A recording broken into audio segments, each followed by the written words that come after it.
दोस्तों, खबर आ रही है कि रशिया की मध्यस्थता में इंडिया और चाइना का जो एलओसी में एक डिस्प्यूट था, जहां पर लगभग 1 लाख सैनिक दोनों देशों के आमने सामने मिरर डिप्लॉयमेंट 2020 से बनी हुई थी, उसको डिसएंगेजमेंट करने के लिए इंडिया और चाइना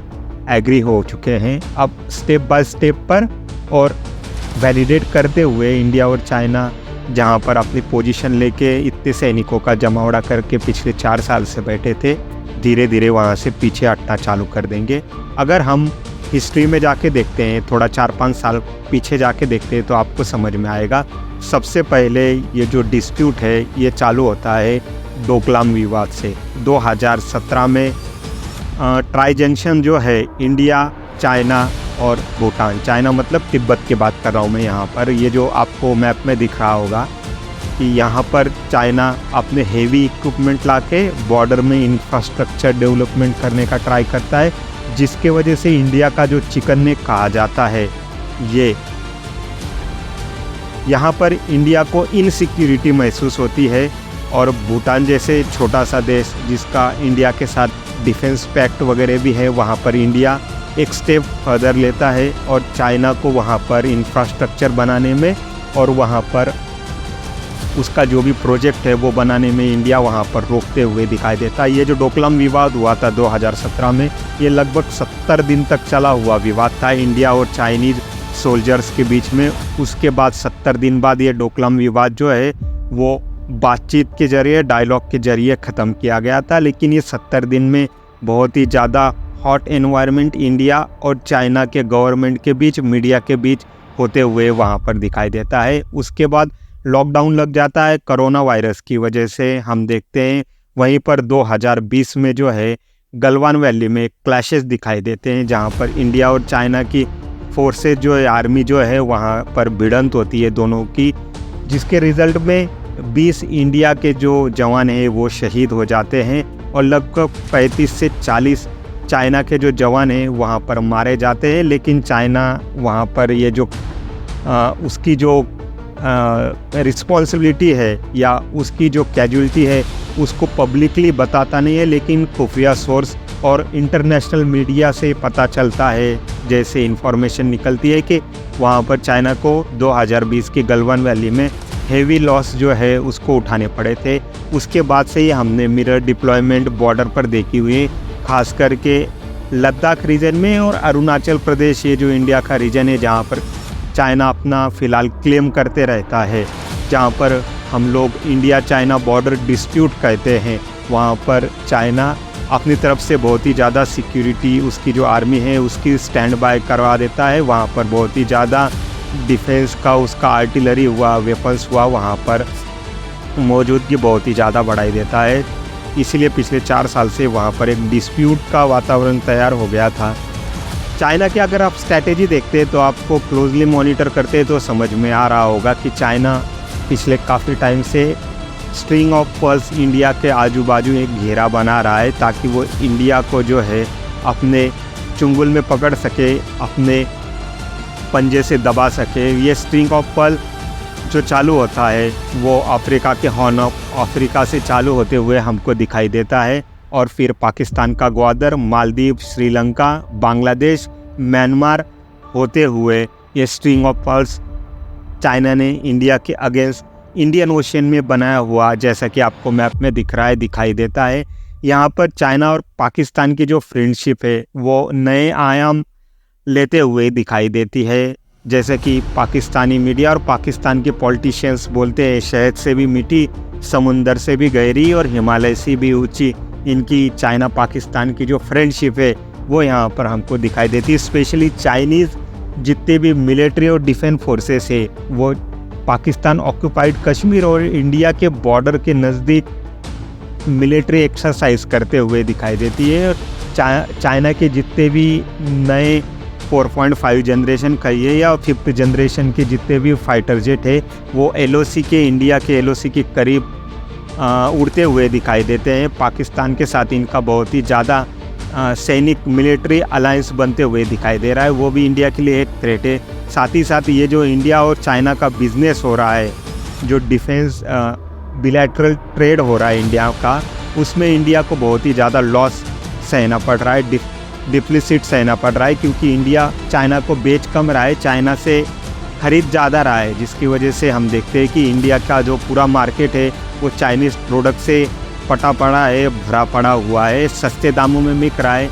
गवर्नमेंट ऑफ इंडिया या इंडियन मैन्युफैक्चरिंग इंडस्ट्री जो है वो कस्टमर को दूसरा ऑप्शन प्रोवाइड नहीं कर पा रही है, जिसकी वजह से इंडियन कस्टमर जो है ना चाहते हुए भी चाइनीज़ प्रोडक्ट लेने के लिए मजबूर हो जा रहा है। तो ये जो लॉस, व्यापार में जो घाटा इंडिया को चाइना के साथ जो बिज़नेस कर रहा है उसमें सहना पड़ रहा है, उसको भी गवर्नमेंट ऑफ इंडिया को मॉनिटर करना होगा, उसको मिनिमाइज़ करना होगा। जब हम देखते हैं कि अभी प्रधानमंत्री नरेंद्र मोदी ब्रिक्स की समिट के लिए कज़ाक जाने वाले हैं, रशिया जाने वाले हैं, वहाँ पर ब्रिक्स की समिट होने वाली है, जहाँ पर प्रधानमंत्री मोदी जो है रशियन प्राइम मिनिस्टर, रशिया के प्रेसिडेंट जो है व्लादिमीर पुतिन से बात करेंगे, और हो सकता है कि वो चाइनीज़ प्रेसिडेंट शी जिनपिंग से भी बात करें। वहाँ पर बिलैटरल दोनों के बातचीत का, प्रधानमंत्री नरेंद्र मोदी और शी जिनपिंग के बातचीत का कोई स्पेशल एजेंडा तो अभी तक सामने नहीं आया है, लेकिन वहाँ पर एक इंटरनेशनल फोरम है, बहुत देशों की वहाँ पर स्टेट हेड वहाँ पर मौजूद होने वाले हैं, Brazil, south Africa, Egypt, Iran, UAE, तो वहाँ पर बहुत देशों के स्टेट हेड मौजूद होंगे। तो वहाँ हो सकता है कि प्रधानमंत्री मोदी और शी जिनपिंग एक दूसरे से हाथ मिलाए, और अगर सारा मामला शांति से सुलझ जाता है बॉर्डर पर, तो हो सकता है कि वहाँ पर प्रधानमंत्री नरेंद्र मोदी और शी जिनपिंग की मुलाकात होते हुए, वहाँ पर बातचीत होते हुए भी दिखाई देने वाले हम लोगों को। लेकिन इसका जो कॉन्टेक्स्ट है वो वेस्टर्न वर्ल्ड के लिए और स्पेशली अमेरिका के लिए है, वो फ्रस्ट्रेशन करने वाला है, क्योंकि अमेरिका और वेस्टर्न वर्ल्ड चाहते हैं कि चाइना और इंडिया की भिड़ंत हो, चाइना और इंडिया की बॉर्डर को लेके, डिस्प्यूट को लेके एक छोटा या बड़ा युद्ध हो, जहां पर अमेरिका और वेस्टर्न वर्ल्ड अपने हथियार इंडिया को बेच पाए, अपनी टेक्नोलॉजी इंडिया को बेच पाए, साथ ही साथ इंडिया को अपने क्लब में शामिल कर पाएँ, अपने अलायंस में शामिल कर पाएँ, ताकि इंडिया चाइना और रशिया के जो क्लब में रहता है, या इंडिया रशिया और चाइना टाइप की एंटी वेस्टर्न जो बातें करता है या वेस्टर्न वर्ल्ड को जो अपोज करता है, वो कुल मिलाकर इंडिया अपना स्टैंड छोड़ दे और प्रो वेस्टर्न इंडिया की जो गवर्नमेंट है वो बन जाए। इकोनॉमिक ग्रोथ जापान और जर्मनी के टाइप से इंडिया करते रहे, लेकिन जर्मनी और जापान की तरह इंडिया अपनी जबान ना खोले, जहां अमेरिका उठने को बोले वहां उठे, जहां अमेरिका बैठने को बोले वहां इंडिया बैठे। इस टाइप का इंडिया अमेरिका को चाहिए है। तो इंडिया को इसके बारे में भी सोचना होगा कि अमेरिका फ्रस्ट्रेशन में अभी तो गुरपनवंत सिंह पन्नू टुन्नू और निज्जर गुज्जर की बातें कर रहा है, इंडिया पर प्रेशर बना रहा है, लेकिन फ्यूचर में और भी नए मामले सामने आ सकते हैं जिसको लेके अमेरिका इंडिया के ऊपर प्रेशर बना सकता है, इंडिया को डोमिनेट कर सकता है और इंडियन गवर्नमेंट को बुली कर सकता है कि इंडियन गवर्नमेंट जो है वो उसके साथ ट्रेड बढ़ाए। ये इंडियन गवर्नमेंट यूएस के वेपन्स वगैरह खरीदे ताकि वेस्टर्न वर्ल्ड के और अमेरिका में जो एक टाइप से उनकी इकोनॉमी में मंदी आई हुई है उससे उभरने के लिए उनको मदद मिल सके, उनके हथियार जो है वो इंडियन मार्केट में बेचे जा सकें और डॉलर्स में उनकी कमाई हो सके। लेकिन यहाँ पर इंडिया को अब वोकल होकर बोलने की ज़रूरत है, रशिया को भी, व्लादिमीर पुतिन को भी समझाने की ज़रूरत है कि इंडिया का एग्जैक्ट इशू क्या है। दलाई लामा जो पिछले 60-70 साल से इंडिया में अपनी निर्वासित जीवन जी रहे हैं, गवर्नमेंट ने एक्साइल उन्होंने धर्मशाला में जो बना के रखी हुई है, अब वो इशू सॉल्व करने का, तिब्बत का इशू सॉल्व करने का टाइम आ गया है। अब चाइना तिब्बत से बाहर निकले और जो 1950 में चाइना ने तिब्बत को ऑक्यूपाई कर लिया था और तिब्बत की जो दलाई लामा थे, तिब्बत की जो गवर्नमेंट थी और तिब्बत के जो लोग थे वो जान बचा कर इंडिया में भागे हुए थे। अब उनको उनके देश में रिटर्न जाना चाहिए और चाइना ने तिब्बत छोड़ देना चाहिए और तिब्बत को एज अ कंट्री चाइना ने मान्यता देनी चाहिए या तिब्बत को सॉवरेनिटी देनी चाहिए ताकि तिब्बत का कल्चर, तिब्बत का रिलीजन, तिब्बत का हेरिटेज जो है वो उसको प्रिजर्व किया जा सके, उसको बचाया जा सके। और व्लादिमीर पुतिन को ये भी समझाना चाहिए, बताना चाहिए कि व्लादिवोस्तोक ये जो रीजन है, ये जो पोर्ट है जिसको चाइना आउटर मंचूरिया करके क्लेम करता है, इसके ऊपर भी चाइना की बुरी नज़र है। आगे जाके चाइना व्लादिवोस्तोक और आउटर मंचूरिया इसके ऊपर भी क्लेम करने वाला है, जो आने वाले समय में रशिया और चाइना के लिए बहुत ही ज़्यादा दोनों के रिलेशन के लिए सरदर्द बनने वाला है, क्योंकि चाइना की डोमेस्टिक